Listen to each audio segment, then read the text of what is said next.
ஓம் சத்குரு சாய்நாதாய நமோ நமக. எனது முதன்மை பேராசன் மதிப்பிற்கினிய ஆதித்ய குருஜி ஐயா அவர்களுக்கு குரு வணக்கம். உலகம் முழுக்க பரவி இருக்கின்ற தமிழ் உறவுகள் அனைவருக்கும் மதுரை ஜோதிடர் சாய் செல்வத்தின் இனிய வணக்கங்கள். வாழ்க பல்லாண்டு. இன்னைக்கு நம்ம பார்க்க போற பதிவு செவ்வாய் பயிற்சியில இந்த 12 ராசி அன்பர்களுக்கும் எத்தகைய பலன்கள் எத்தகைய மாற்றங்கள் இருக்கும் என்பதை தொடர்ச்சியா விளக்கி வரும் நிலையில இன்னைக்கு தனுசு ராசிக்கு இந்த செவ்வாய் பயிற்சி என்ன செய்யும் என்பதை பார்ப்போம். அதற்கு முன்னாடி கோல்சாரம் என்றால் என்ன என்று பார்ப்போங்க. அடிப்படை ஜாதகம்ங்கிறது நம்ம பிறந்த நேரத்துல 12 கட்டங்கள்லையும் கிரக நிலைகளை குறிப்பிடுவது அடிப்படை ஜாதகம். சுபத்துவ பாவத்துவம், அதாவது கிரக சுபத்துவ பாவத்துவ பாவக சுபத்துவ பாவத்துவ சூட்சும ஜோதிட பலன்களே இருக்குது. இதை எனது மதிப்புக்குரிய பேராசான் அவர்கள் கண்டுபிடித்த விஷயம். அதை ஆர்வலர்களுக்கு சொல்றாங்க, நாங்க மக்களுக்கு சொல்றோம். அப்ப கோல்சாரம்ங்கிறது கண்டிப்பா பார்க்கணும். அதிர்ஷ்டமான ஜாதகங்கள்ல அதிர்ஷ்டமான ஜாதகம் என்ன? ஏற்கனவே ஒளி அதிகமாக இருக்கிற ஜாதகம். குருநாதர் அடிக்கடி சொல்வார், ஜாதகத்தை பார்த்தோன்னா பலபலன்னு இருக்கும்பார். அப்படின்னு என்ன அர்த்தம்? ஒளி நிரம்பிய ஜாதகம். ஒளி நிரம்பிய ஜாதகம்னா அந்த சுபக்கிரகங்கள் நல்ல ஒளியோட நல்ல ஒரு தன்மையோட இருக்குன்னு அர்த்தம். அப்ப அதிர்ஷ்டம் இல்லாத ஜாதகம் என்ன? ஒளி குறைவுகள், பாவக்கிரகங்கள் வலுத்திருக்கும். அதாவது அந்த லக்கணத்துக்கு ஆகாத கிரகங்கள் வலுத்திருக்கும். அதுலயும் ஒரு நுணுக்கம் இருக்கு. அந்த குரு பகவான் எடுத்துக்கிட்டோம்னா ரிஷப லக்கணத்துக்கு ஆகாதவர் தான் 8ஆம் அதிபதி. அதாவது வெளி தேசத்துல போய் நம்ம அவரை பிழைக்க வைப்பார் அப்படின்னு எடுத்துக்கணும். அவயோக திசைக்கு, அதாவது குருவுடைய பார்வை எல்லா லக்கணத்துக்கும் குரு பார்வை சிறப்பாக இருக்கும். ஆனா ஆதிபத்திய ரீதியில சில வித்தியாசமான அமைப்புகள் இருக்கும். அப்ப ஏற்கனவே ஒளி இல்லாத ஜாதகத்துல இப்ப வர்ற கோல்சார பயிற்சி இருக்குல்ல, இந்த குரு பகவான் சுக்கிரன் மாத கிரகங்கள் ஆன சுக்கிரன் 1.5 மாசத்துக்கு இருக்கக்கூடிய செவ்வாய், இந்த கிரகங்கள்லாம் அந்தந்த தசாபத்தி அந்தரங்கள் நடந்துகிட்டு இருக்கும் பொழுது இந்த அதாவது நிரந்தரம் இல்லாம கோல்சாரம்ங்கிறது நிரந்தரம் இல்லாம அப்பப்ப ஒளி கொடுக்கிற விஷயங்கள். அப்ப அதுலதான் பலன் இருக்கு. இப்ப அதிர்ஷ்டமா இல்லாம உழைத்து பழிக்கக்கூடிய ஜாதகத்துல இந்த கிரகங்கள் தாங்க அவங்களுக்கு சக்தி கொடுக்குது. இது எத்தனை ஜோட புரியுது இல்ல. கோல்சாரம் சொல்வது தவறுன்னு ஒரு பேராசிரியர்லாம் சொல்றாரு. அப்படிலாம் இல்ல. கோல்சாரத்துலதான் பலன்களே நிறைவான பலன்கள், எல்லோருக்கும் நிறைவான பலன்கள் இதுல இருக்கு. யோகமான ஜாதகத்துல கோல்சாரம் செயல்படும். ஆனா அது அதுக்கு தேவையில்லைங்கிற மாதிரி அவர் உணர மாட்டார். அது எத்தனையோ சொல்லிட்டேன். அப்போ ஒளி குறைந்த ஜாதகத்துல, அதிர்ஷ்டம் கம்மியான ஜாதகத்துல, உழைத்து பிழைக்கக்கூடிய ஜாதகத்துல இந்த கோல்சார பலன் பார்க்கணுங்கிறதெல்லாம் கிடையாது. பார்க்கணுங்கிற வார்த்தையை நான் சொல்லல, செயல்படும். இப்ப கண்டிப்பா பார்த்து ஆகணும் அப்படின்னு அர்த்தம். இது நீண்ட விளக்கம். இப்ப தனுசு ராசிக்கு பார்ப்போம்ங்க. தனுசு ராசி முதல்ல செவ்வாய் ஆதிபத்தியம், அதாவது என்ன தருவார் அப்படிங்கிறது பார்க்கணுங்க. 5ஆம் அதிபதி, அதிர்ஷ்டம், குழந்தைகள், சிந்தனை, இறையருள், இப்படி போகலாம்ங்க. நிறைய விஷயம் இருக்குது. இந்த இதுல ஒரு முக்கியமான அமைப்புகளை சொல்றேன். 12 செலவு செய்யறது, அதுக்கும் இந்த செவ்வாய் தான் காரணம். 12ஆம் அதிபதி இல்லையா, 5, 12. அப்ப அது சுப செலவா, தேவையில்லாத செலவா, அப்படிங்கிற அமைப்புலாம், கடன் வாங்கி செலவா, இப்படிங்கிறது அடுத்து அவங்களுடைய சொந்த ஜாதகத்துல பார்க்க வேண்டிய விஷயங்கள். இப்ப 5ஆம் இடம் தனுசு ராசிக்கு என்ன லக்கணமா இருந்தாலும் சரி, உழைத்து பிழைக்கக்கூடிய ஜாதகம்னு சொல்லிட்டேன். அந்த ஜாதகத்துல இந்த செவ்வாய் சனியோட பார்வை வாங்கி இருந்தாருங்க. இப்ப செவ்வாய் மாறி ஒரு வாரம் 10 நாள் ஆகுது.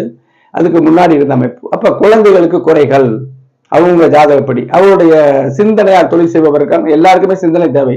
அதுல கொஞ்சம் பழுதுபட்டிருக்கும். குழந்தைகளோட அமைப்புல அவங்க ஜாதகத்துல என்ன இருக்கோ நல்லா புரிஞ்சுக்கணும். எல்லாருக்கும் குழந்தை அமைப்பு நான் சொல்ல மாட்டேன். அவங்க ஜாதகத்துல அந்த 5ஆம் பாவமும் குரு பகவானும் கொஞ்சம் வலிமை கம்மி இருந்தாங்கன்னா இந்த அமைப்பு கண்டிப்பான முறையில இருந்திருக்கும். வயசுக்கு தக்கனவாறு சின்ன குழந்தையா இருந்தாங்கன்னா படிப்புல அதாவது பாலகரா 1 வயசு 2 வயசுல பிறந்தாங்கன்னா ஆரோக்கிய குறைவு. சனி பாவகிரகம் தானே, முழு பாவகிரகம். செவ்வாய் நல்லவரும் கெட்டவரும். படிக்கிற வயசு அப்படின்னா அவங்களுக்கு அந்த படிப்புல தடை, வயசுக்கு தக்கன ஜோதிடம், கல்யாணமான அதுல சில அதிருப்திகள் இப்படி இருந்திருக்குங்க. இப்ப அற்புதமாக ராசி அதிபதி 7ல இருந்து ராசியை பார்த்து பலப்படுத்த, ராசி அதிபதியே குருவே செவ்வாயை பார்க்கிறாருங்க. அப்போ ஒரு நல்ல அமைப்பாக இருக்கும்.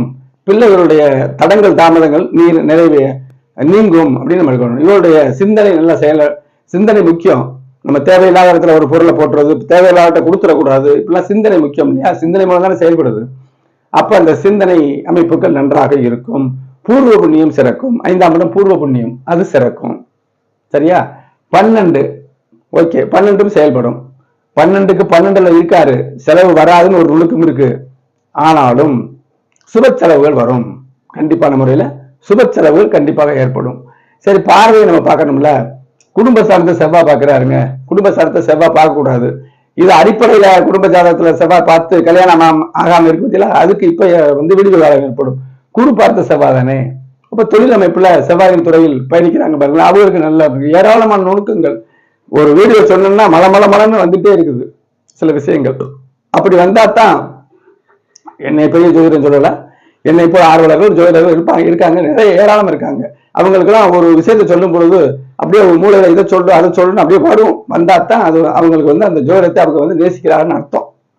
2ஆம் இடத்தை செவ்வாய் குரு பார்த்து செவ்வாய் பார்க்கிறாரு. குடும்பம் எப்படிதான் செவ்வாய் பார்த்தா கலகம் வரும்னு அர்த்தம். சரியா? அதெல்லாம் இல்ல.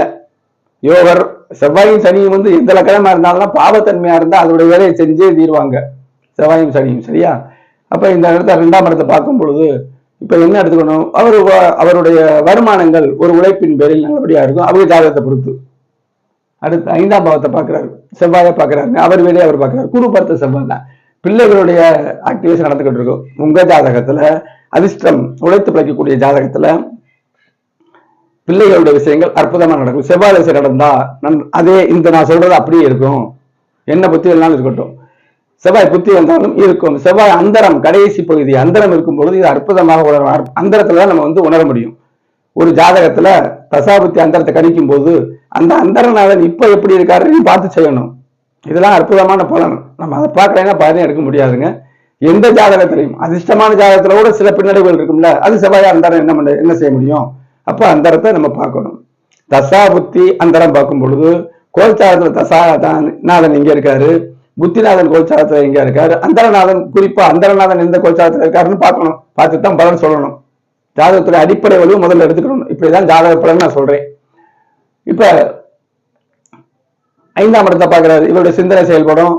பிள்ளைகளுடைய ஒரு பிள்ளைகளுக்கு ஏற்பட்ட பின்னடைவு வயசுக்கு தக்கன மறுமலை செல்வு, கல்வி, வேலை, தொழில், இந்த மாதிரி அமைப்பு. 6ஆம் இடத்தை பார்க்கிறாரு. வேலை சிறக்கும்.